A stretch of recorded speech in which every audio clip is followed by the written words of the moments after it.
கிறிஸ்துவுக்குள் பிரியமானவர்களே, ஆண்டவராகிய இயேசு கிறிஸ்துவின் இனிய நாமத்தினால் அன்பின் வாழ்த்துக்கள். இன்றும் யாத்திராகமம் 5வது அதிகாரம் 2வது வசனத்தில் உங்கள் தேவன் யார் என்பதை காட்டுங்கள் என்கிற தலைப்பில் ஆண்டவருடைய வார்த்தையை பகிர்ந்து கொள்ள விரும்புகிறேன்.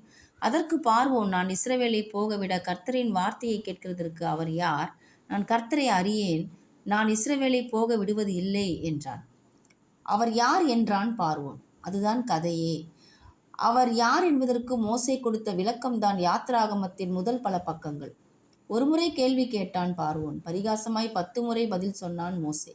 கிறிஸ்துவுக்குள் எப்பொழுதும் எங்களை வெற்றி சிறக்க பண்ணி எல்லா இடங்களிலேயும் எங்களை கொண்டு அவரை அறிகிற அறிவின் வாசனையை வெளிப்படுத்துகிற தேவனுக்கு ஸ்தோத்திரம். ரட்சிக்கப்படுகிறவர்களுக்குள்ளேயும் கெட்டுப்போகிறவர்களுக்குள்ளேயும் நாங்கள் தேவனுக்கு கிறிஸ்துவின் நற்கந்தங்களாய் இருக்கிறோம். கெட்டுப்போகிறவர்களுக்குள்ளே மரணத்திற்கு ஏதுவான மரண வாசனையாகவும் ரட்சிக்கப்படுவர்களுக்குள்ளே ஜீவனுக்கு ஏதுவான ஜீவ வாசனையாகவும் இருக்கிறோம்.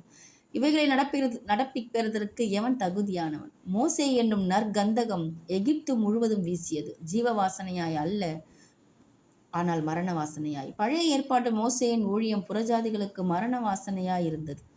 புதிய ஏற்பாட்டு இயேசு கிறிஸ்துவின் ஊழியம் புறஜாதிகளுக்கு ஜீவ வாசனையாய் இருக்கின்றது. அதைதான் இயேசு யோவானில் சொன்னார், நானோ உலகத்தை நியாயம் தீர்க்க வராமல் உலகத்தை ரட்சிக்க வந்தேன் என்று.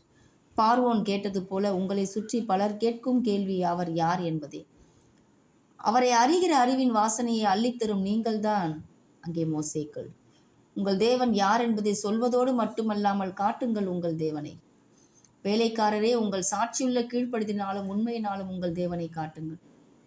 கொலேசியர் 3:22 இப்படியாய் சொல்லுகிறது, வேலைக்காரரே, சரீரத்தின்படி உங்கள் எஜமான்களுக்கு எல்லா காரியத்திலேயும் கீழ்ப்படிந்து நீங்கள் மனுஷருக்கு பிரியமாயிருக்க விரும்புவர்களாக, பார்வைக்கு ஊழியம் செய்யாமல் தேவனுக்கு பயப்படுகிறவர்களாக கபடமில்லாத இருதயத்தோடு ஊழியம் செய்யுங்கள் என்று மோசே காட்டினான் தேவன் யார் என்பதை பழைய ஏற்பாட்டு பாணியில்.